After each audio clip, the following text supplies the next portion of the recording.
Steve, I'm excited to have you on the Cyber Pro podcast today. Remember, folks, the Cyber Pro podcast is where industry leaders share their insights. We're super excited.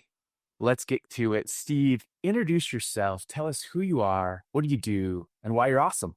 Well, thank you, Rick. It's a pleasure to be here today. I'm Steve Orrin. I'm the federal CTO for Intel Corporation. And in that role, I help the US government and public sector adopt technology, get planned for the future architectures and future technologies, and really try to help them solve the big problems, both digitally and across the mission that they need in enterprise, deployed in the field, across both civilian, military, and intelligence use cases.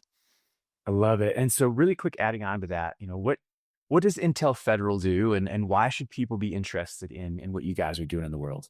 So, Rick, that's a really good question. Like most tech companies, we sell commercial technologies through our channels. You buy Intel products through the OEM channels or through your cloud providers. And that's how a lot of technology provided out to the private sector gets adopted. In the public sector, there's significantly more work required to help those organizations adopt the technologies.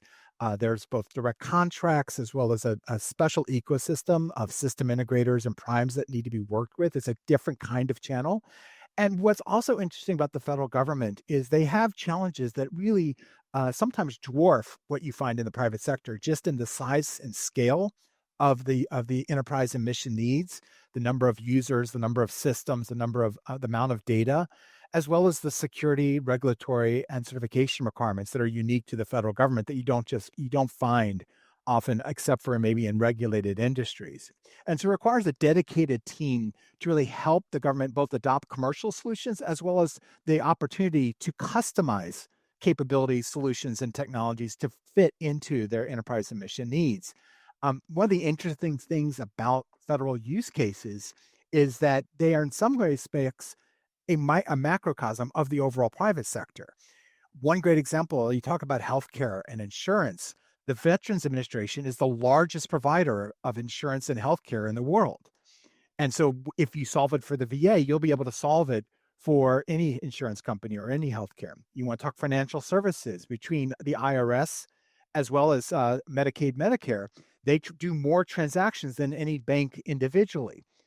And then you think about, in the military, they have edge problems that could be the same kind of problems that you find in a manufacturing plant, in smart cities, in other kinds of use cases. So what you find is that the use cases in government have an easy, or at least a path to commercial opportunities and commercial solutions as well.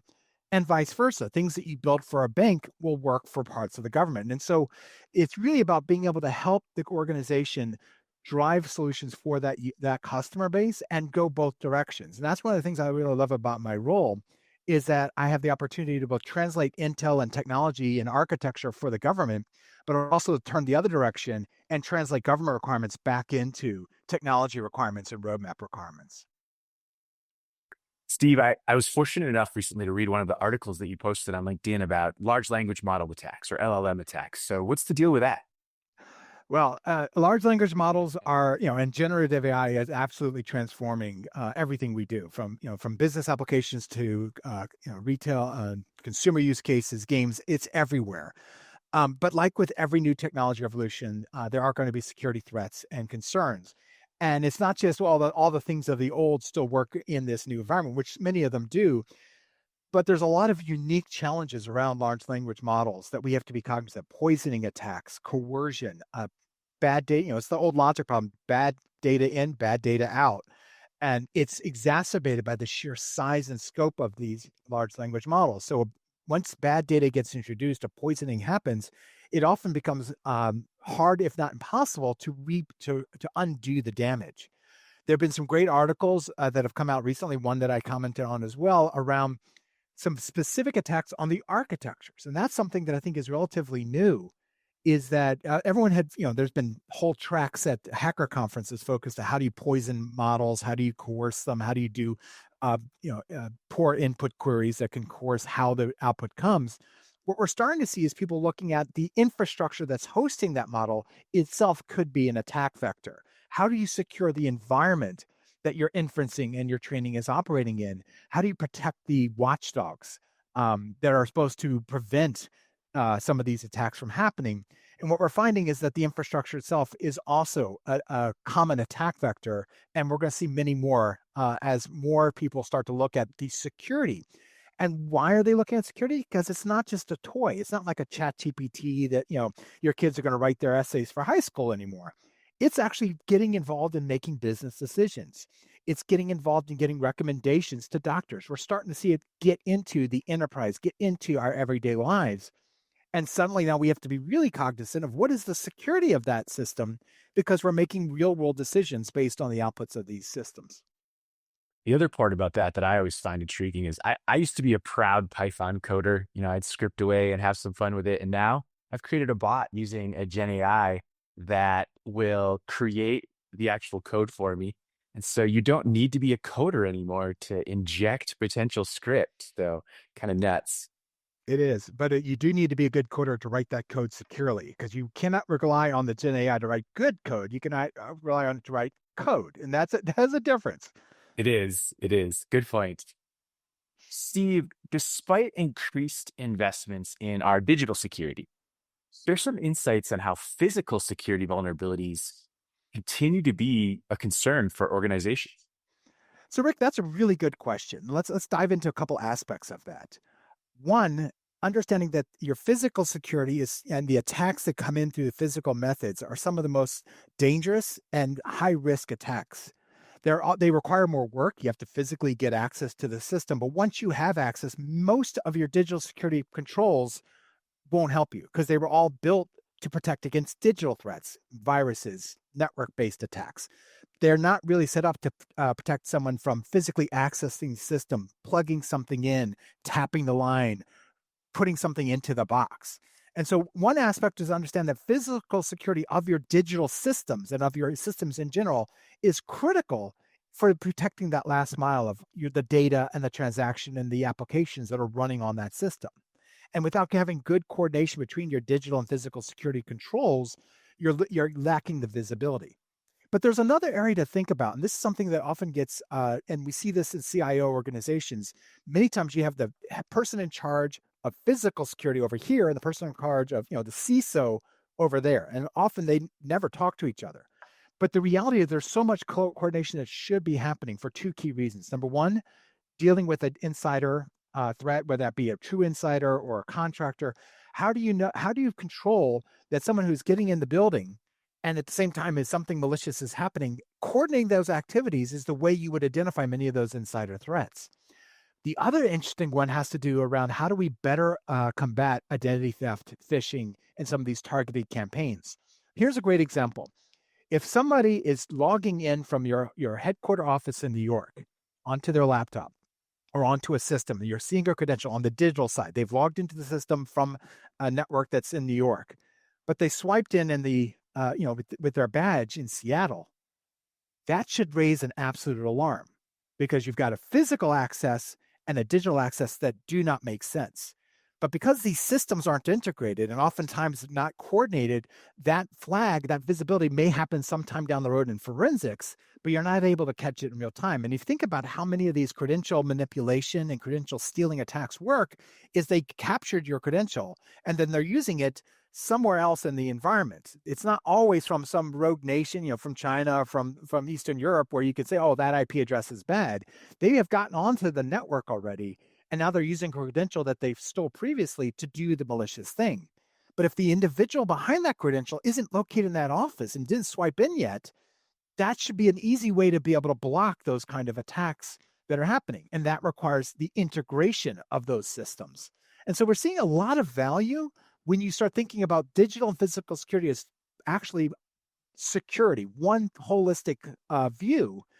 The digital being the all the things we're doing on the cyber side, and then the physical, both protecting those systems and the access to them, but also coordinating the activities, gives you a level of visibility and actually allows you to implement better compensating controls for insider threats, for the credential manipulation attacks, and also being able to protect your data, especially in regulated environments, from those who don't have the need to access it. Steve, we're going to stay on this topic of digital identity. You've talked about it recently in an interview. You've talked about it with us already, so that would have been deployed. And so make sure you guys go check that out. But will you define digital identity for the audience? Share your insights on how people can better protect that component. So, Rick, yeah, there's a lot that goes behind what is a digital identity because the terms often get mixed around. At the end of the day, a digital identity is a digital representation of the identity that you're using for a particular use. And let's take a look at that. When I log into my laptop in the morning, my digital identity is my role as an employee of Intel logging into my laptop, getting access to the services. So there's an authorization and access control, and the services I get, email, files, what have you, based on that digital identity that's assigned to that role. My digital identity when I'm logging into my LinkedIn posts is a different digital identity. Now I'm still Steve Orrin, the federal CTO of Intel, but I'm not operating as an Intel employee there. That's my personal account.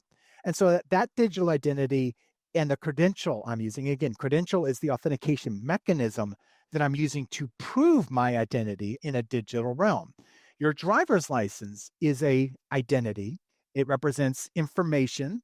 It's a physical access, and now we have digital versions of them, but it tells, who I am. I'm allowed to drive, gives me an age, and so it gives you certain identifying information that is captured in the identity. It's separate from your passport, which gives you different privileges. So the real way to think about a digital identity, it's a collection of what your role and your identifying information as part of a credential so that you can use it to accomplish the action that you're trying to do. Now, what we find oftentimes is that you have things like single sign-on and federated data where we're pulling together to make it easier for users and easier to manage. We're actually collapsing several identities or several credentials to an identity and then mapping multiple roles. And that's where things like zero trust has to really come into play to help manage what role is he playing at this moment with this credential, with this identity to access that information. And it's sort of the coordination of digital identities, role-based access control and access management, and the credential that I'm using, the mechanism I'm using to prove my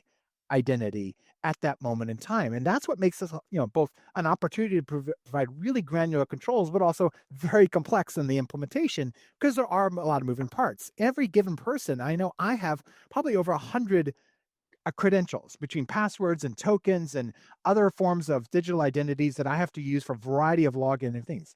I have 20 to 30 roles. I have roles in my personal life, roles in my corporate life, roles on standards committees that each have their own set of credentials.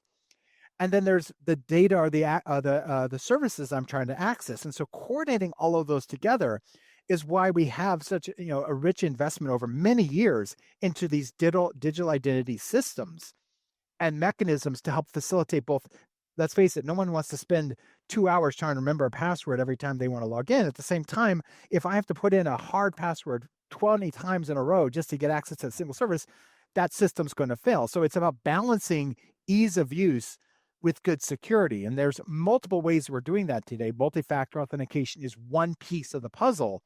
But going back to what we mentioned in one of the other questions, if I'm marrying other kinds of access control decisions to my identity, I'm getting a richer context.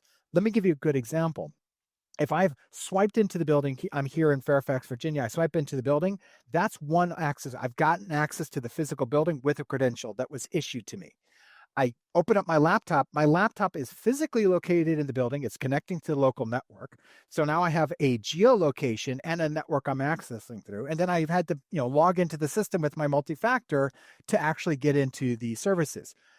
Individually, those are three different actions. But if you pull them together, you now have really rich information about what's going on at that moment in time. I'm physically in the building on a network I'm supposed to be on, a system I'm supposed to be on, connecting to that service. I can make a really powerful policy decision, I being the IT systems, to whether or not to give me access. And that's coordination of those digital identities and access control decisions together that's really transforming how we provide zero trust based access control. All right, Steve, there's a couple buzzwords in my next question, so feel free to dig in on those a little bit. But what role do AI-driven analytics and especially IoT device monitoring enhancing security across both the physical and digital realms? So let's start with the AI one. And this one is one I've talked about multiple times. A lot of people are focusing on trying to use AI to catch that next big advanced persistent threat. Go catch the next campaign, that one-off thing that we've never seen before. And that is absolutely the wrong approach.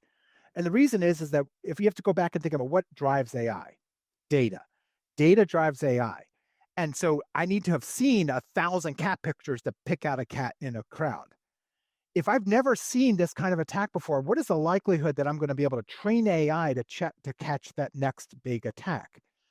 Rather, and this is really where AI analytics comes in and can really shine, is focus on what I call the mundane, the everyday attacks on the firewalls, scans of your network, all the vulnerabilities that have already been published that get used hundreds of thousands of times a day, and turn the AI on that to both block, mitigate, alert, and remediate that 80% of what I call the dumb stuff, the mundane, everyday, repetitive, just all the vulnerabilities that every organization has to deal with. And then focus your, understaffed, underslept, and cyber team on that 10 to 20% hard problems, the EDR solutions, things to go find that next big campaign. And that is really the most efficient use of AI in the cybersecurity realm, is how do I automate the mundane or the repetitive so that I can use the human brain power to go after the one-off and the hard problems. And that balance, you actually start to get really good ROI because you actually get better remediation and better mitigation for the everyday attacks, because you're also not burning out your cyber team with everyday firefighting. Now, flipping to the other part of the question about, IoT devices, we have now, we being the industry writ large, devices everywhere that are connected, that have sensors on them. One of the opportunities is to start leveraging that sensor data to get better situational awareness, whether that be cameras in your environment to be able to say who's going around, what's happening, who's accessing things, to sensors being able to detect if somebody has opened the door at the time when a digital event has happened. Being able to coordinate across IoT devices and edge sensors with my digital security, my forensics, with my vulnerabilities, and start correlating across those gives us an opportunity, again, to get better visibility into what's actually going on at any given time. The other thing to think about is that these digital sensors are also important in the broader sense of cyber defense and cybersecurity. Having sensors that understand when systems were brought in so that you can get real-time data about, okay, I've got a whole bunch of new network cards that are network switches that showed up that are going to get provisioned, they're going to go in. And having the sensorification of the loading dock and of that gives me the advanced notice that now I have new IT assets to manage. Today, it's all done on paper. So someone submits a ticket, goes into a system, and then at some point IT figures out, oh, there's a new switch I need to go configure. And no one even thought to say, well, should someone be watching those switches, make sure someone didn't plug something in along the way? By integrating in or sensification of these environments, the physical world with the digital world can start to get us better efficiencies around managing security across all of these systems. It's a starting point. There's a long way to go because, again, the flip side is there's a lot of data that's got to be processed. Introduce AI. Here's an opportunity for AI to start, looking at all that data and basically focusing in on the change detection. Did something happen? You don't need a person to sit there and watch a camera all day long if nothing is happening. What you need is something that will sit there and wait for something to happen. And AI is really good at that. And so being able to use AI for those places, which again are the mundane, everyday, repeated things, is a great opportunity to leverage AI to get ahead of the data overload that we're seeing. And you and I know that bad actors are continuously successful with various new attacks and techniques and things like that. If they weren't, you and I wouldn't probably have a job. But let's speak a little bit. Tell me, what's a couple current techniques or trends that you're seeing that are new?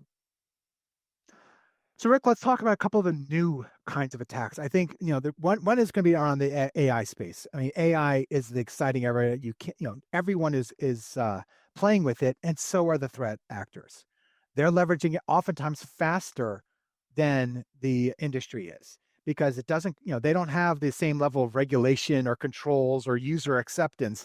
If it works, they deploy it and they deploy it at scale. And so one thing we're seeing is AI-enabled attacks, whether it's really well-crafted phishing and spear campaigns to much more efficient scanning of networks to do the overall information gathering, leveraging AI to be able to scan thousands of IP addresses looking for potential vulnerabilities is much easier than sifting through the data and trying to write a Python script to pick out something.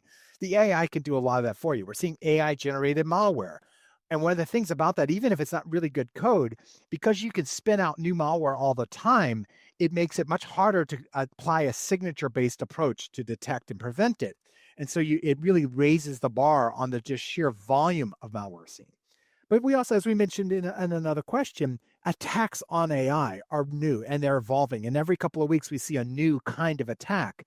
The one that was posted up right before the holidays was around attacking them AI systems, large language models, to get them to reveal stuff that would normally be blocked, whether that be personal information or information that the AI was trained on, or potentially offensive things. All those watch guards that were put in place to try to catch that can be subverted through various race conditions or other kinds of attacks that they talk about in that article.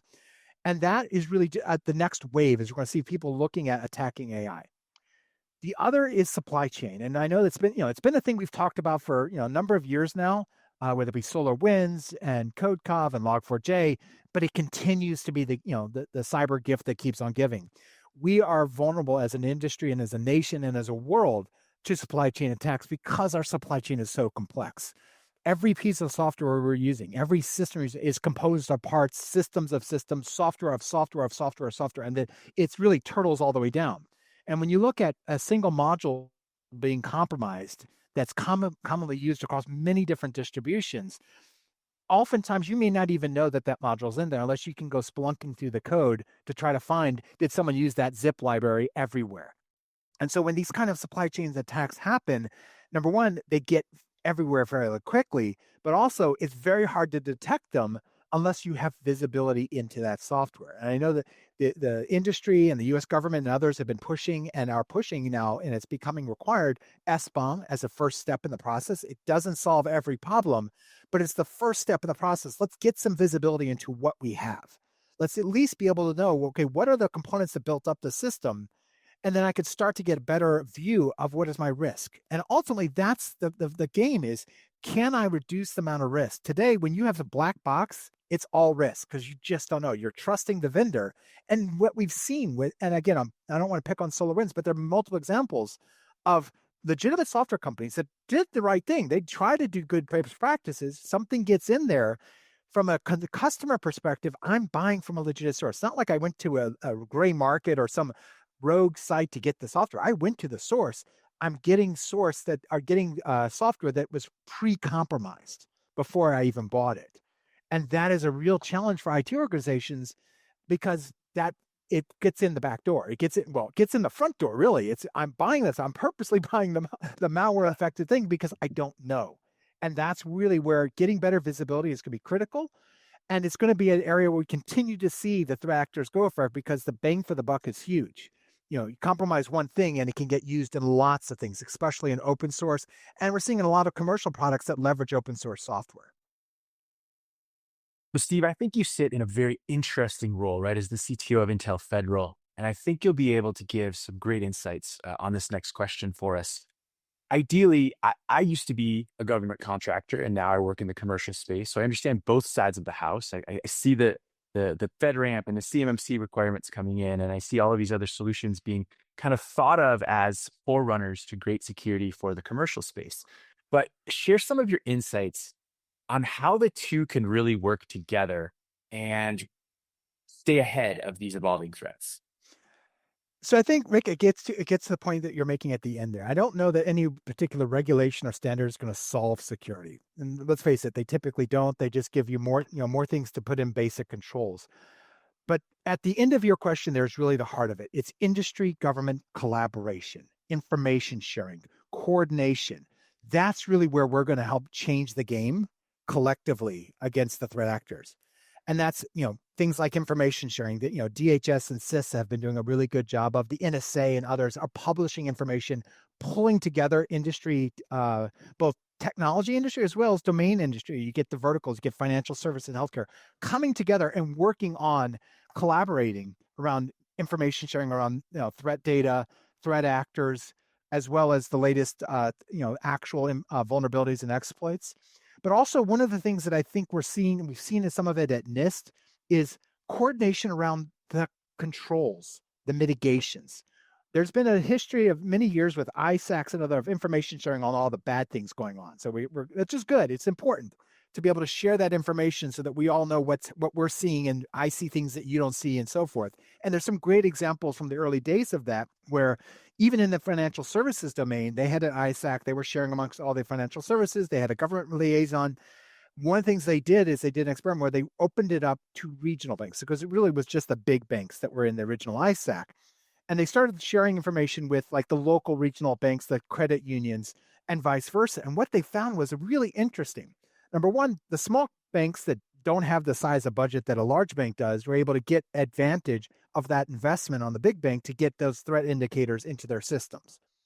But the big banks actually got a benefit they didn't realize. Oftentimes, the threat actors would go after a small bank without controls to beta test their attack before bringing it to the big guys. And so they got early warnings of some of the future attacks long before they made it over to the big banks, because the actors went after a small regional bank that, number one, wouldn't get the front page news if they were hacked, probably wouldn't have the controls to detect it anyway. And so they got some really interesting benefit from that sharing. And we're seeing that now going cross industry, healthcare getting benefit, and financial services, government sharing across, because the actors are going after different targets, but they're collaborating on the threat actor side, and better collaboration on the defender side is important. But to the point I was making earlier, where we need to do more collaboration is on mitigations.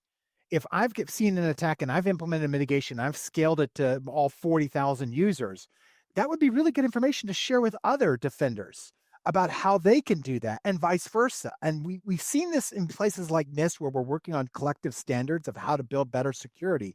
But I think it needs, it continues to need to go further. And it doesn't, and again, I don't mean that we have to go publicize, here's how I protected my network. You don't want to do that. But in closed door rooms, or in coordinated sessions amongst vendors, amongst industry players across different verticals, and the government collaborating together, CISOs working with CISOs, security responders working with security responders, forensics analysis working with forensic analysis across these organizations. That sharing of knowledge, that sharing of things that work, is actually one of the most powerful things. And there's actually been a couple of conferences over the past 5 years that have been stood up specifically looking at what we call the Defender. One is the Conference for Defense, or called ACOD. And it was chartered, with all the different hacker conferences that are out there. It was chartered with, we're going to have a conference specifically looking at defense. And we're going to have people come together and share their best practices and be able to work together on common solutions. Here's a big, hairy problem. How would we all solve it across multiple different industries, big tech companies, small vendors?